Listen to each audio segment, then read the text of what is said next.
I can tell depending if they have an accent or not. If it's like a thick accent from wherever they're originally from, I can kind of tell that they're not necessarily American.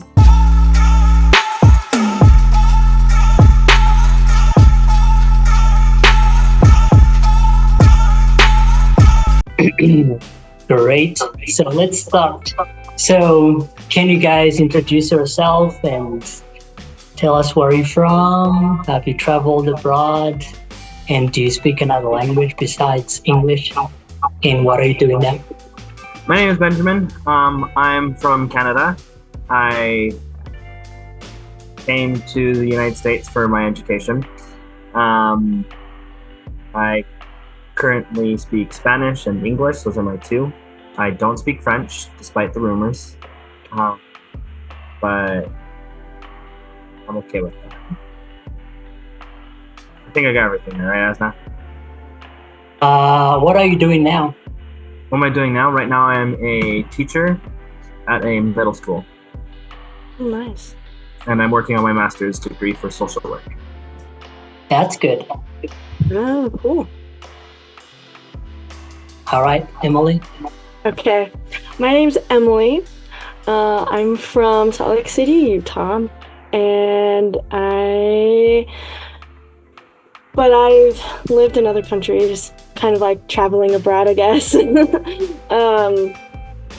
I lived in different countries because of my dad's work, but I'm originally from Utah, and right now I'm currently at BYU Idaho, and I'm studying pre-nursing right now. So that's where I am at right now.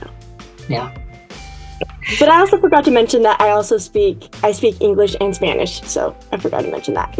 Oh yeah. There you go. I remember that. I forgot. For some reason, I don't know why I forgot that. But okay, now we're all good. Okay, so all right, let's start. So what comes to you guys' mind when you hear these words like international students or immigrants? I can start since you started the first time. What comes to mind when I hear those words is someone from a different country that is able to come to the U.S. And live here. Mm-hmm. For me, when you asked the question, the first thing that came to my brain was, hey, more people than me.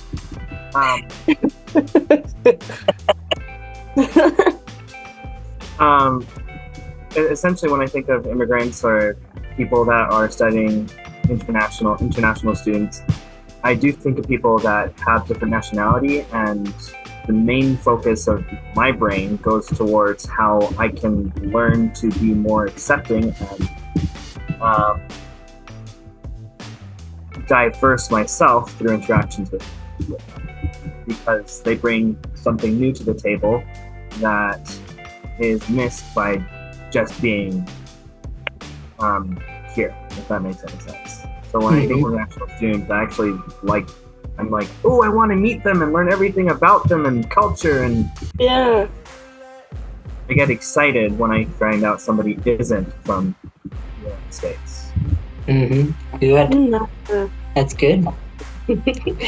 So when you guys meet somebody for the first time, can you guys like tell that that person is not like from the US, like, and how do you tell? For me, I can tell depending if they have an accent or not. If it's like a thick accent from wherever they're originally from, I can kind of tell that they're not necessarily American. They come from another place. Country? Yep. So, Emily, when you first met me, could you tell like I was not from the US?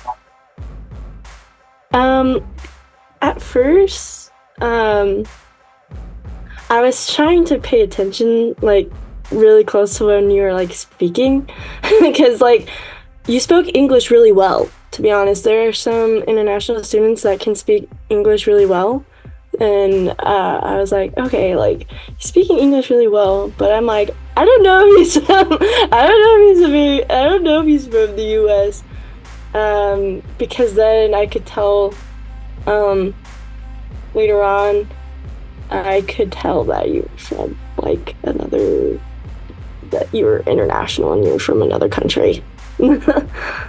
Okay, good. How about you, Ben? I could tell Asna was from the U.S. when I asked him. No, what I was not from the U.S. when I asked him, "Where are you from?"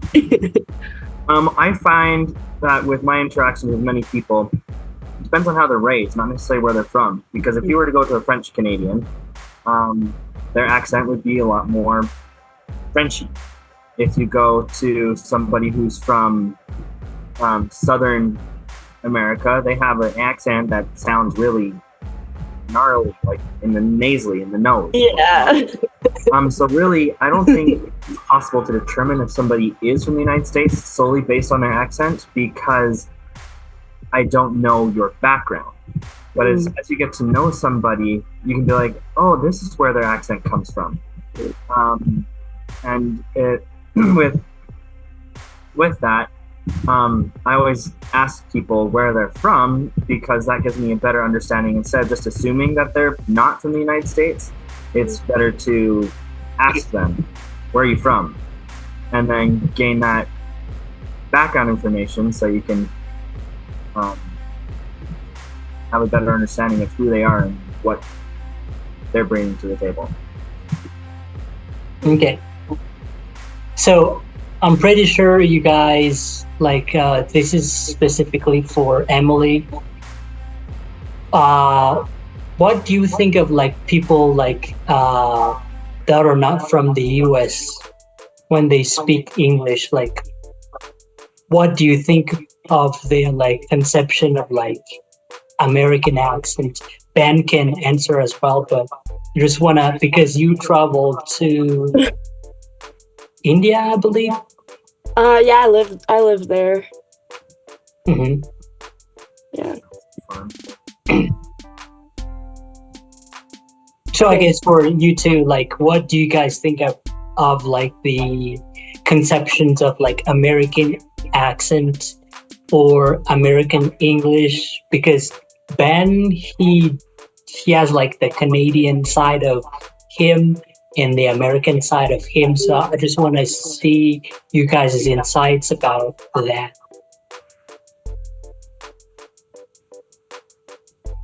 Okay. In this regard, I kind of already mentioned it, where you have American accent from New York, American accent from Southern California, American accent from Texas. What is American accent? I don't think even Americans have that defined. No. And so when I think about people who are trying to get or obtain an American accent, it becomes my first thought to people who are immigrants and trying to learn English is that the accent doesn't really matter as long as you're understood. There are some people that would disagree with me, but my perspective is as long as you're trying to speak English and you can get your point across, then that's what communication's about. It doesn't matter if you have a New Zealand accent, a British accent, a American accent from wherever you may have your American accent from. It's not, from what I've seen, not as important to have that perfected rather than that they're trying. Mm-hmm. Yeah. What's your take, Emily? I think kind of going off with what Ben said, I think he got it as well. But I think since I lived in other countries and stuff, so living abroad, and then also my mission, everyone is actually, not that they're not I mean, India, I mean, everyone speaks English, and they then have like their national language. But and sometimes like, you know, their grammar, like how they would format a sentence may not be like the most correct, but at least like, you know, they're trying and they're doing their best. So I've noticed like, you know, they still are speaking English regardless of like, you know, certain grammar issues and stuff. But even on my mission, like, I mean, we would teach English classes and like help others learn English because they wanted to. Because, you know, English is like at least American English is like a national-wide language that everyone has to learn. So I think regardless of knowing the grammar or not, like, you know, they're still trying their best, and I think that's what matters. So, I don't know if you guys have traveled like in the South, East, West, New York, that side, Florida, but I just want to ask this question, like, have you guys received any comments or feedback about your own accent? Like, you guys kind of have like a standard American accent, but I just want to ask that question.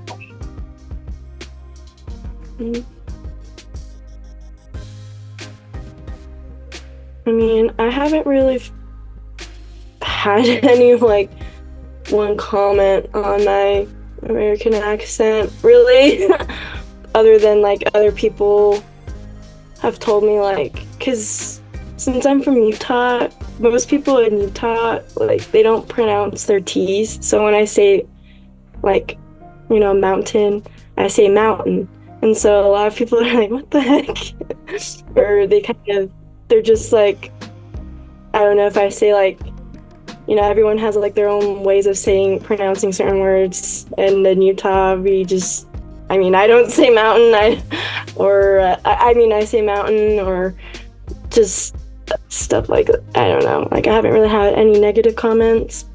More of just like, oh, like, that's not how I would pronounce that word. Like, Crayola, or like, you know.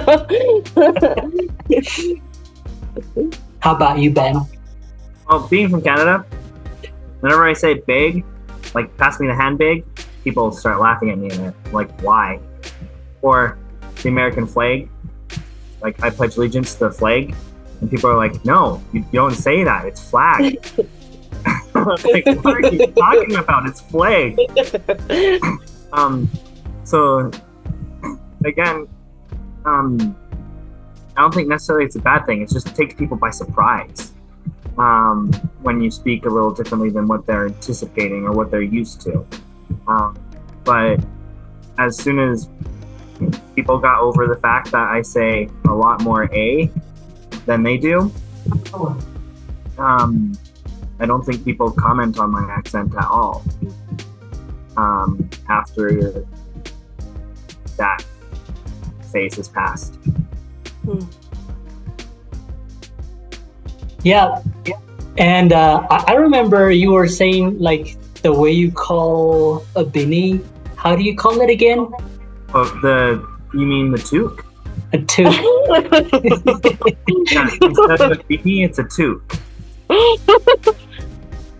There are a lot of like vocabularies like you guys are using in Canada, and I'm like, I've never heard of that, but yeah, I'll take it. Yeah, which is why I think it's very important to those that are trying to learn language or trying to learn that they don't get stuck up on the details, because everywhere has different lingo. You go to, like, as I was saying, New York, they have some slang that I don't even understand. Oh, yeah. You go to South Carolina, they have slang I kind of understand because I've been exposed to that one a little bit. Like, bless your heart. Yeah, things like that. And so when you're learning English, I think it's not necessarily about the accent, but just learning how to communicate with others. Yeah. Being able to be like, if you don't understand, say. I'm sorry, but I'm not familiar with that phrase. Yeah. So do you guys say either or either, neither or neither? I say either. Say either one. So either, and I don't say neither though. I say neither. I don't say neither. I say neither. Do you guys say direction or direction? Direction. It's the directions. It depends on how I'm saying it. I'm going to go a direction, or I'm going to give you the directions. So you say both? Makes no sense. Yeah. So it Okay. depends on how I'm using the one. So what are like the common stereotypes associated with like American accent that you guys have heard or you guys like to know?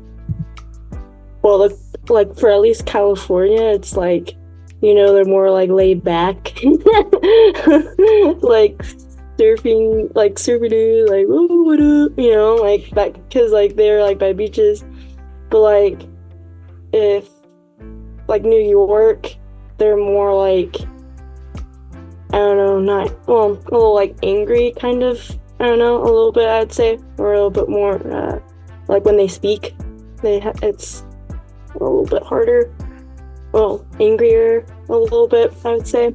But I don't know, I've never been to New York, so I don't know. But that's like, I don't know, something that I like, yes, a stereotype I've heard. Yeah. It's like like New York is like the French, they're like more, or like the French, they're more like straightforward or something. Like they'll just tell you things. I don't know. What's your take, Ben? Stereotypes about American English.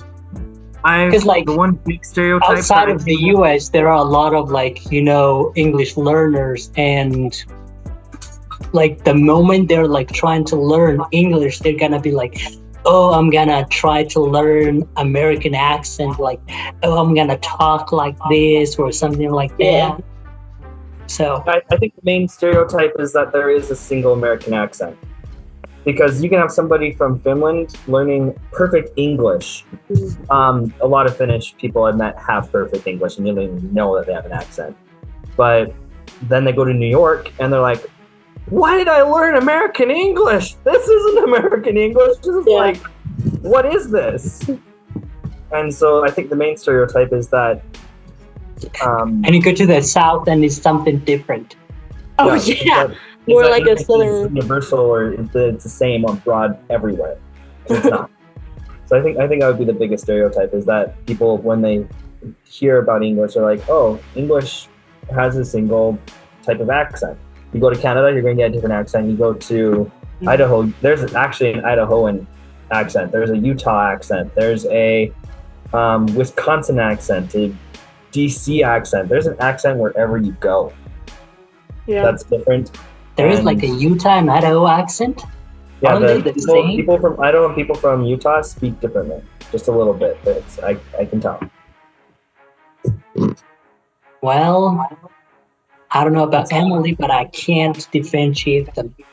I mean, I know I'm from Utah. I probably haven't lived there for a long time. It's definitely the mountain. Like you definitely, the way they say mountain, it's like mountain instead of mountain. What's another one? I'm trying to think of another one. So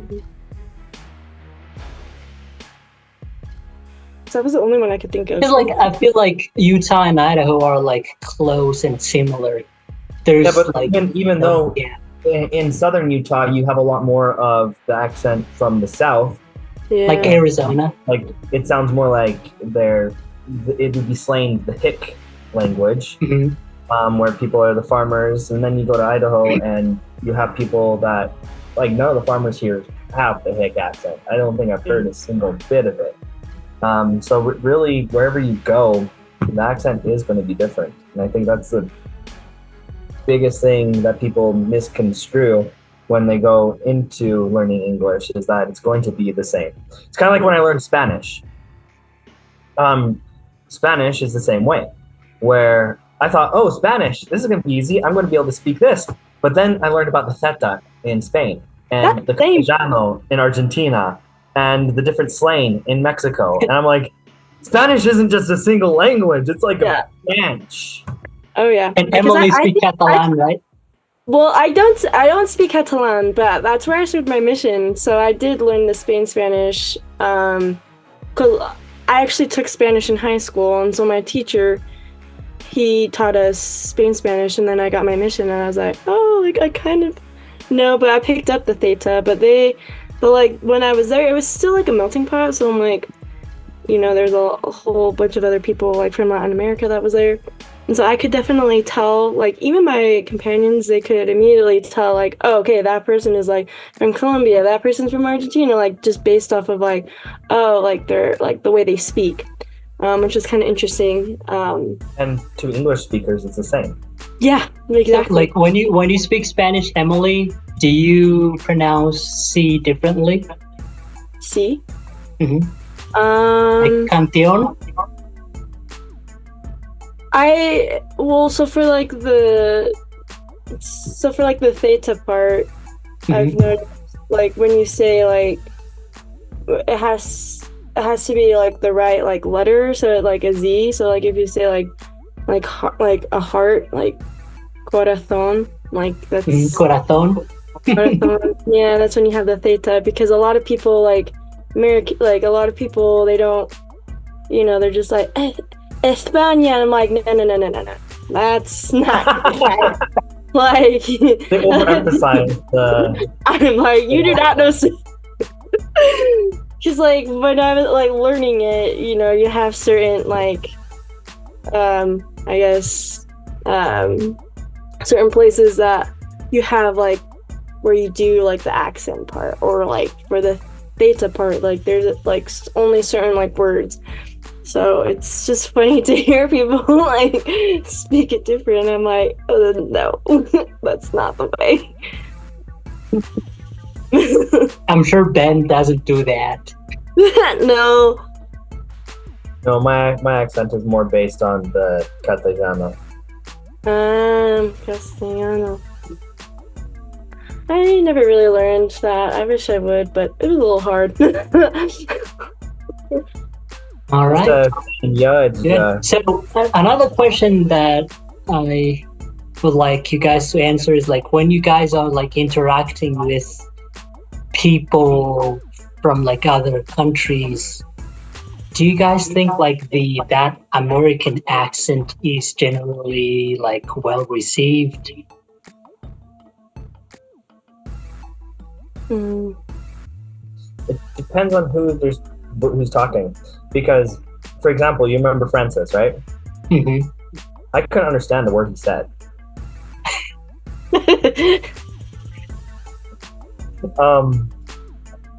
So really, it just comes down to, I think, when I'm interacting with people, if I can understand them. As long as I can understand them, then I can have positive interactions with them. As soon as I don't understand them, I will nod and say, yeah, sure, yeah, cool, and then walk away, being like, what in the world did they just say? And so I think that's where it gets complicated, because if they were learning how to speak New York English, I can understand that. I can understand English in almost all its accents. But if somebody is allowing their home language or whatnot to heavily influence their language or the way they're pronouncing the words, they run the risk of not being understood. And I find it difficult to go up to somebody after they've just given me this 5-minute spiel and be like, I have no idea what you just said. Can you please say that again, but slower? Yeah. Like I'm not comfortable doing that.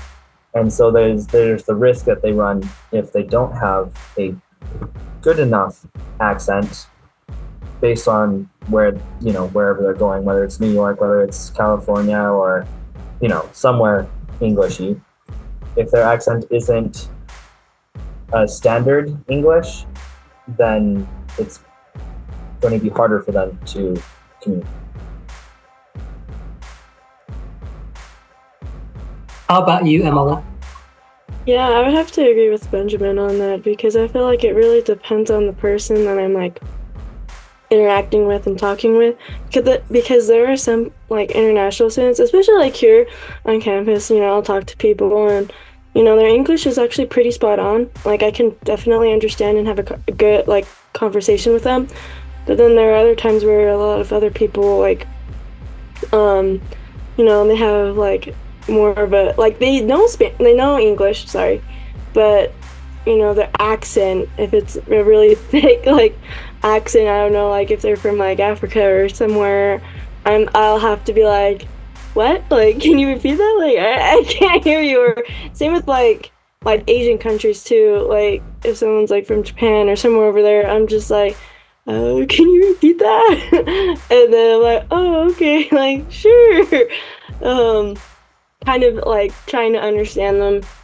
So I feel like it's like the same way with that. So yeah. Okay, so going along with that, do you guys think that everyone that comes to the US must or has to like speak like an American? No, I'm not going to interact with every single one of them. Mhm. If I interact with someone and I can understand them, I would. That interaction is going to last very short, unless I can get an interpreter. So that sounded cold, but unless somebody learns English, our interactions are going to be very short. Now, since I've expanded my own vocabulary to Spanish, I can help those that are Spanish speaking. But if somebody from Iran comes by and doesn't speak a lick of English, then I can't. And so if they're okay with that and losing the services that I can provide them on the professional level, and they can get it somewhere else, then I don't think they need to learn English. But if they're going to come to me and yell at me because I don't know their language, then I'm going to have issues. Good. How about you, Emily? Yeah, I would kind of agree. I mean, I kind of was thinking about like my mission because like in my mission, it was like my mission president, like it was like the native English speakers needed to learn Spanish. And then for the like other native, like for the native Spanish speakers, he wanted them to learn English. So when I was with my like native companions who were speaking Spanish and stuff, I tell them like, okay, like and some of them have learned like English like because of like school and stuff because it's required and whatnot. And I feel like that's how a lot of like schools like abroad are, is that like they need to learn English, and then if they come here then it's like benefits them and so on in the future. But we would I would help her, like I would teach her like some like English words, basic, and then she would just on the other hand teach me some other Spanish words that I didn't know and stuff. So I feel like if I know their language, then I can help them and like can help translate with English to Spanish. But if it's like, again, like what Benjamin said, like if it's some person who has like an accent I wouldn't be able to help them. So I think it would be like harder in that way if someone directly came here from like Iran or somewhere, and I think it would be harder in that way. So yeah. Good. There's these like misconceptions about like slangs and idioms. Like for example, a lot of people like outside the US, they are trying to learn English, right? And like they are learning like lots of slangs and idioms so they can use it once they talk to like native speakers. So what do you guys think about those things? Like, I'm not going to are beat around those the bush with helpful this or one. not?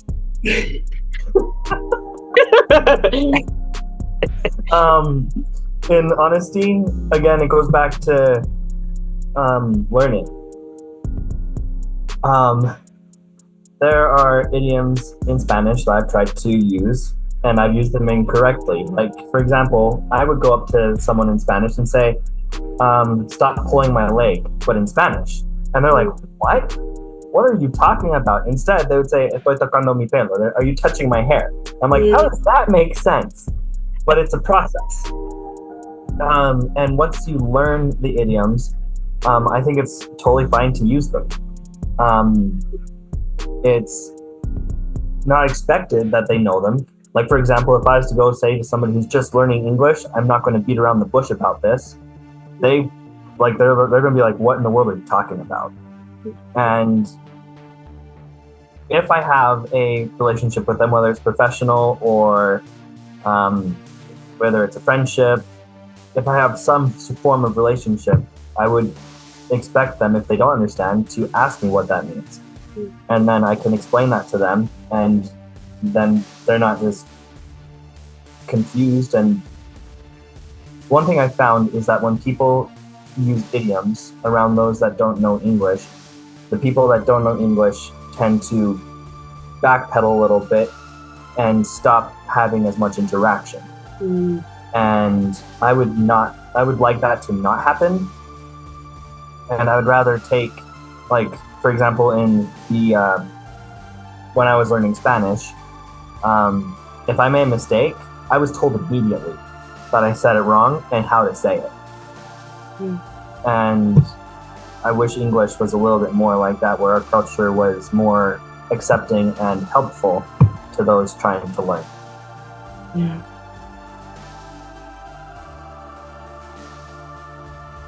But I love it. Oh, yeah. I'd agree. I think, like, for those who are learning English, they can learn idioms. But, like, it would make it, a little bit more fun. Because then they can actually, like, if they use it correctly and they say it correct, they use it correctly, then it'll just make it fun. And it's, like, a fun thing, just like in Spanish. Like, if you use it correctly, then, like, it's really fun. You're playing around with each other, and it's really fun. And that's another way to, like, connect with someone. And so I feel like if done correctly and said correctly, then I think it's all good. Yeah, because, like, even me, like, when I started, like, learning English, I had this, like, big idea about, like, hey, I'm gonna learn a lot of, like, slangs, idioms, and I would watch a movie and then pick up some idioms over there or slangs, for example. It's raining like cats and dogs, and I came here, I was like, no one uses them, and I'm like, what the heck? What did I learn them in the first place, though? Because almost no one uses, like, things like those, like, in, like, everyday conversation, Right. Yeah. And it's very, like, there are some people that I think it's actually kind of funny, because idioms, I think, are kind of dying. I haven't heard someone say it's raining cats and dogs. I haven't heard someone really say I'm going to beat around the bush. Like, they're just idioms that don't get used anymore. As language changes, as new generations arise, the idioms change with it. And so it's hard when you're coming into a country trying to learn the idioms, because they're constantly changing. Like, if I was to say, I can't remember what in Spanish, but there was something I said once, and they looked at me and was like, that people don't say that anymore. And I was like, wait, what? Really? And they're like, yeah, so don't say that. Say this instead. So Yeah, because I remember one day my boss was asking me, like, is that clear as mud or clear as what in the world did you say? I understood what you said, but I've never heard that since I was, like, learning English, because I knew how, like, I knew the meaning of it, but I was not expecting someone to use it, like, oh, they actually use these things. Yeah. I feel like that was, like, my mission. I thought like when I was leaving, I was like, okay, I knew it. I knew everything, and then I came back and I was like, okay, what's changed? Like it's like changed completely, and it still is changing, and I'm like, I don't even know anymore. Because I haven't heard like, oh, it's raining cats and dogs. I haven't heard that forever. So But I feel like older people, they tend to use like, idioms. And like right now I'm like working with lots of like different ages, and older people, they tend to use like idioms like what I learned back home, and I'm like, oh, I knew that. But like, younger kids and like new generations, they don't really care about idioms anymore. yeah, I feel like I didn't really. I feel like it was more like, at least like my parents like time when they use a lot of idioms, and I feel like for me it's like I never really did. But it's fun. Ben kind of does use them sometimes when I was working with him. I use them a lot more than a lot of people, that is true. And mostly that's because my English has been more focused on speaking like my grandma or my grandpa, because I respected them. And so in reality, I use them because when I was little, I related to it more. And growing up like in Canada, maybe you guys are like using them more than in the US. That is possible. That's true. Because like when you I use all the time. when you watch I'm curious movies, now. they use them a lot. Whether it's a Canadian movie or American movie, Hmm. they use them a lot. But like when you are like here and if you guys' day-to-day conversation is like different. No one uses idioms. Slangs, yeah. But like idioms, I haven't seen like a lot of people using them anymore. Or do you use them, Emily, every day? I wouldn't say every day, but like I feel like it really depends on the day. But there are times where I would use idioms with like other people in like conversations, because I think it would be kind of funny. It's like a fun way to like converse with someone, but not as much though. Just I don't know, because that's how the new generation is. I don't know. Yeah, and I think you are like part of like the new generation. Me and Ben, we're kind of old.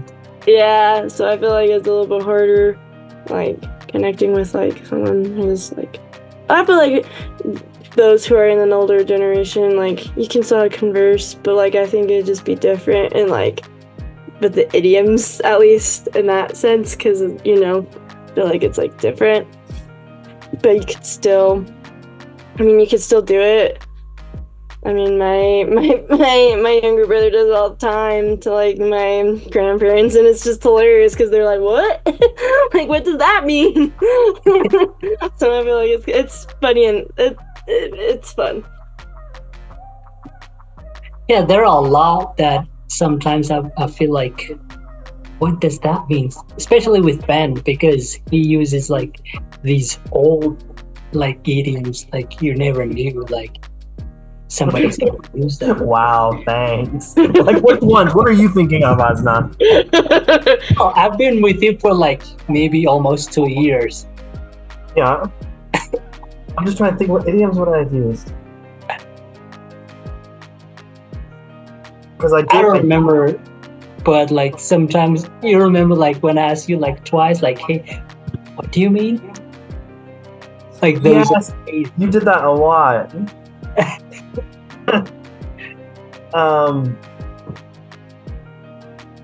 Yeah.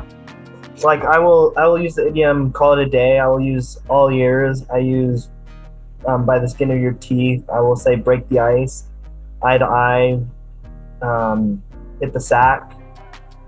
That one, Hit the sack? I was like, Yeah. what do you mean by that? Yeah, so I'm going to go hit the sack like after this meeting. I'm gonna Yeah, go well, like when you I'm gonna first go- like used it, I was like, I don't know what you mean, Ben, but you Yeah. explained it to me, and I'm like, okay, that makes sense. I do use idioms, I guess. That is true.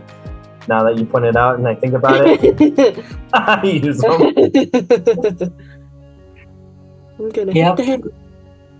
So, coming to the end, I want to ask you guys, what are you guys' advices to like somebody that is learning English, whether it's about accent, slangs, idioms, American accents?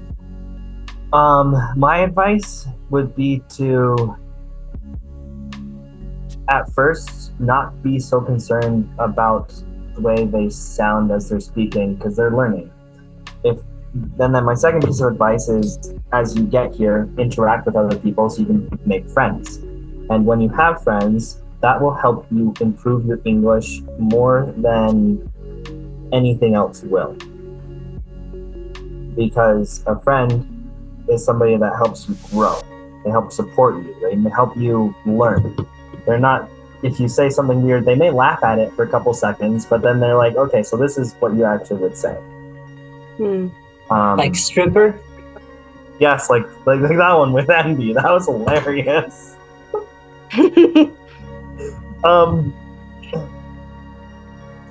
Long story short, one of Asna's friends called a pitcher a stripper. And so I was like, Andy, and she's like, hey, Benjamin, so do you know where the strippers are at? And I was like,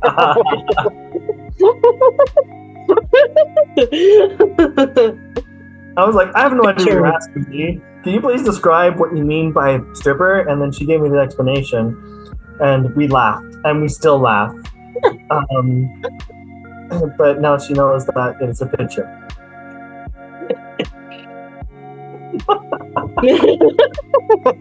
That was funny. That was funny. I was like, even me, I was like, what? Because like I know the meaning of what that person said. I'm like, I don't think we have those things here. Yeah, when we told the boss, she had a fun time laughing too. All right.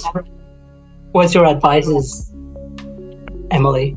My advice would be to like not worry or stress if they don't like, they obviously know enough, and I feel like they should, when they come here, speak as much as possible. That way, even though they feel, like timid or afraid and they don't want to speak and they'll get fun of. I mean, it was like me when I was learning Spanish. I like, it was hard for me to speak, but I'm like, that's the only way I'm going to learn. So I feel like in that way they should speak it as much as they can. That way they can create friendships, and between those friendships they can, like what Benjamin said, someone who is a native English speaker can help that person, like, oh, hey, like, like this is the correct way to say it, and they can help teach them more stuff, and teach them more stuff like fun slang words and stuff. I feel like, that, you can have fun with it. Don't have to really, focus on grammar and focus all on the important stuff, but try to have fun, because if you don't have fun, then then what is fun? Yeah. It really helps if one of those friends is an English major. Yeah. Mhm. They can really help you. Well, You said it wrong. No. that's true. That's true. So thank you guys so much for helping me with this. I'm gonna share this with my friends. I don't know if you guys noticed, but I have a Facebook page. It's about like teaching people in Madagascar like English and how to come to the US as a student, something like that.